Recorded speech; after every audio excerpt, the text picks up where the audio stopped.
கர்த்தருக்கு ஸ்தோத்திரம். கிறிஸ்துவுக்குள் பிரியமானவர்களே, அனுதினமும் தேவனோடு என்ற உறவில் இன்றைய தலைப்பு மாறாத உறவு. நீங்கள் என் ஜனமாயிருப்பீர்கள், நான் உங்கள் தேவனாயிருப்பேன். எரேமியா 30வது அதிகாரம் 22வது வசனம். தேவனுக்கும் நமக்கும் இடையேயான உறவின் உரிமை.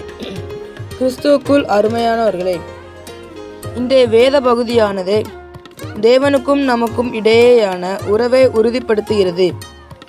நாம் நம் குடும்பத்தினரை என்னுடைய மகன், என்னுடைய மகள், பெற்றோர், சகோதரர்கள் என உரிமையாக கூறுகிறோம். அதே போல தேவனும் நம்மை உரிமையோடே என் ஜனம், என் பிள்ளைகள் என அழைக்கிறார். பெற்றோர்கள் தங்கள் பிள்ளைகளிடம் எதைத்தான் எதிர்பார்ப்பார்கள்? பிள்ளைகளின் அன்பையே.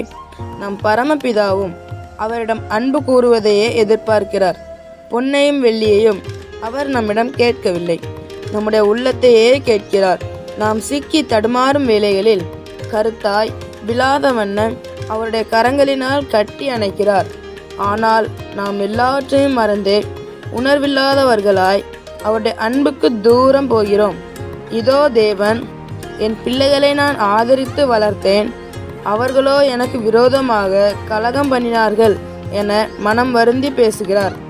நேசகுமாரனை தேடி ஓடும் பரம தகப்பன்.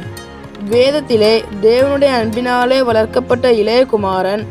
அவர் அன்பை மறந்து வெகு தூரம் போய் எல்லாராலும் கைவிடப்பட்ட போதும் தேவன் அவனை நேசகுமாரனாகவே கருதி அன்பு செலுத்தி தூரத்திலே அவன் வருகிறதை பார்த்து ஓடிப்போய் முத்தமிட்டு முத்திரை மோதிரம் ஆக்கினார். இந்த உவமையின் மூலம் நாம் எந்த நிலையில் இருந்தாலும் நம்மை விட்டு விலகாமல் ஆதரிக்கும் பேரன்பை தேவன் வெளிப்படுத்துகிறார். காணாத ஆட்டை கர்த்தர் கண்ணீரோடு தேடி அன்போடு அழைக்கிறார். இன்றே திரும்பி அவர் பாதம் வந்திடு, அன்புக்கு உறைவிடவாம் இயேசுவண்டே திரும்பிடு. பரம தகப்பன் தாமே அவருடைய அன்பின் கரத்தினால் அரவணைத்து நம்மை வழிநடத்துவாராக. ஆமேன்.